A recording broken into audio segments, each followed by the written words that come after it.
আজকে কিছু video footage দেখে আমি হতভম্ব হয়ে গেলাম। কোন রাজ্যে আমরা বসবাস করছি? পুলিশ মন্ত্রী কি নির্দেশ দিচ্ছে পুলিশদেরকে? যেভাবে হবু টিচারদের সাথে আজকে পুলিশ আচরণ করলো, এটা কোনোভাবেই মেনে নেওয়া যায় না।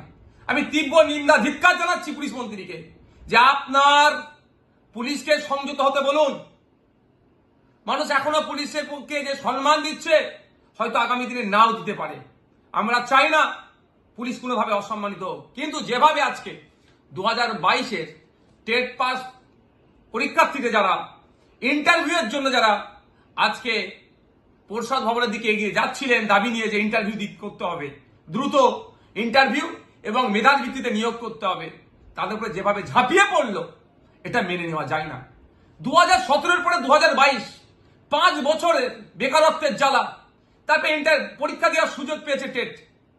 2023, 24, 25 শেষ হতে চলেছে, এখনো পর্যন্ত ছেলেগুলোকে, হবু শিক্ষক শিক্ষিকাগুলোকে ইন্টারভিউর জন্য ডাকা হলো না। আমি বিধানসভায় 2024 সালে আমি শিক্ষামন্ত্রীকে মেনশন করলাম যে অবিলম্বে ইন্টারভিউ ডেকে মেধার ভিত্তিতে নিয়োগ করা হোক।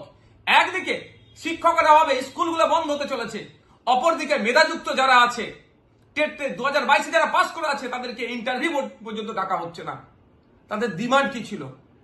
ইলিগাল ডিমান্ড তো নয়, বৈধ দাবি নিয়ে পরিষদ ভবনের দিকে এগিয়ে যাচ্ছিল। সেখানে যেভাবে আক্রমণ হলো, তাদের উপরে পুলিশকে দিয়ে মেনে নেওয়া যায় না। আসলে শিক্ষা দপ্তরের ব্যাপারটা নয়, রাজ্যের অর্থনৈতিক ভান্ডার শূন্য হয়েছে, খেলা মেলা করে হাজার হাজার কোটি টাকা উচ্ছন্নে দিয়েছে। এই শিক্ষকগুলোদের বেতন দেওয়ার কোনো জায়গা নাই, সেই অর্থনৈতিক পরিকাঠামো দুর্বল, এই জন্য এগুলোকে আটকে রেখেছে। এটা মেনে নেওয়া যায় না। আজকে যেভাবে পুলিশকে লেলিয়ে দিয়ে টেট 2022 পরীক্ষার্থীর উত্তীর্ণ পরীক্ষার্থীদের উপরে যে হামলা চালিয়েছে, এর জবাব বাংলার মানুষ দেবে, ওই শিক্ষিত পরিবারগুলো দেবে। বিভিন্ন রাজনৈতিক দলের কাছে অনুরোধ করব, রাজনীতি করার অনেক সময় আছে, এখন ঐক্যবদ্ধ হতে হবে।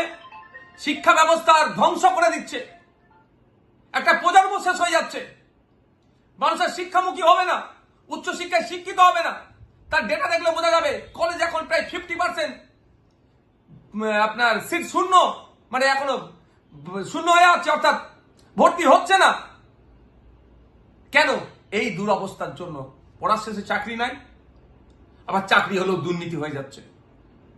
তো আমি অনুরোধ করবো সকলকে এগিয়ে আসুন, এই 2022 টেট উত্তীর্ণ ছাত্রছাত্রীদেরকে দ্রুততার সাথে ইন্টারভিউ ডেকে মেধার ভিত্তিতে নিয়োগ হোক, এই দাবি তুলুন।